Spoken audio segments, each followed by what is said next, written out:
Here are the horoscopes for the week of the 17th to the 23rd of April 2023. So this week we have an eclipse at 29 degrees Aries. So if you think back a month, the last new moon in Aries, because we had two, was at 0 degrees at the very beginning of the sign, and this one bookends at 29 degrees. There's 30 degrees in each sign, so right at the end there. So we've had a bit of a journey from the first one to the second one. And Aries is the child of the zodiac. It's the spring equinox. The sun's rising in the east, full of fire and passion and dynamism and fresh hope.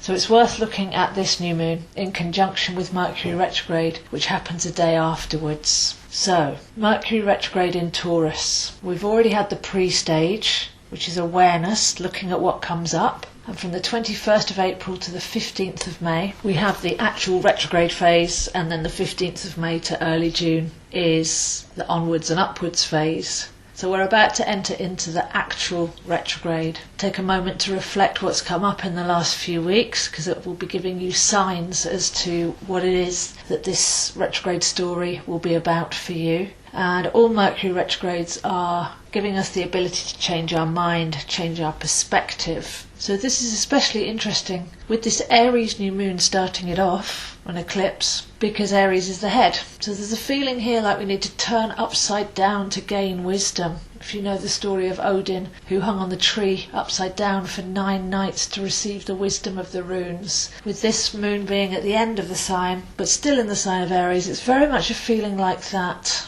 Mercury retrograde saying change your mind, change your perspective, change your trajectory. So are we able to stop, look and listen? That's what an eclipse brings, messages that come through other channels if we're able to receive. And during the retrograde, are we able to once again assess our thoughts and beliefs and what behaviours they lead to, but really study where we need to change our perspective, see things from a different angle, or even be patient to wait, to hang out and receive the wisdom as it wants to come through naturally. So with Aries being the child, there may well be some child wounds and victimhood that can be changed, because again, that's just a perception. Something happens and we attach everything else that happens after that onto it as a story which snowballs out of control. But if we look at the source event without the eyes of victimhood, without the rest of the story, then are we able to do some healing on that level? Because a lot of society is set up to convince everybody that they're victims.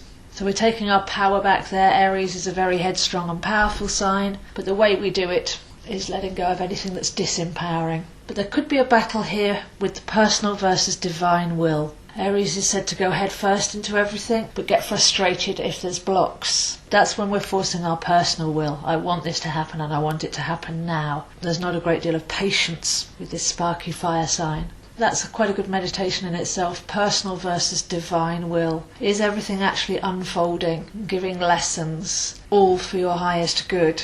And is it actually relevant what the lower self stamps its feet and wants in respect to your actual soul journey and life path that you've designed so carefully? So there might be some challenges there. We've shown where we feel impatient. We're trying to control, trying to push things forwards, but just realising that challenges are lessons. The principle here is that you chose your chart, you waited to have this unique frequency, and you actually chose how the transits would unfold and what lessons you'd be learning at each part of your life. With free will, because you've got the choice to learn them or not, but you laid out a journey before you came here, and your chart is the first clue and key into uncovering that. So challenges are lessons, relationships are lessons. We've contracted people in, and sometimes that's a tough contract. They might put us down in order that we stand up, that kind of thing. So if we peel off the programming of happily ever after and romance with relationships, or of life has to be a battle and challenges are the universe having a go at me, then we can start to see that we actually chose a lot of this for raising our own conscious awareness. And we have all the tools necessary to be able to do that. So in that respect, there's some really deep healing here.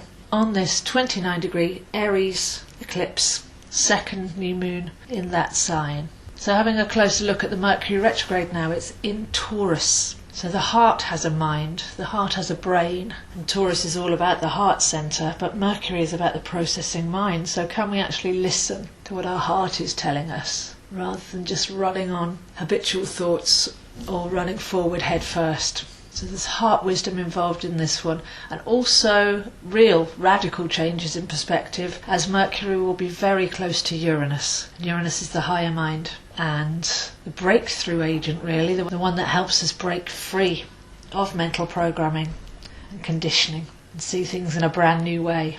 Uranus is the ruler of Aquarius, so that planet is the totem planet of this age. So we were talking earlier about hanging upside down, seeing things from a different perspective, being still long enough to wait for wisdom to come through, and that's most likely coming through the heart.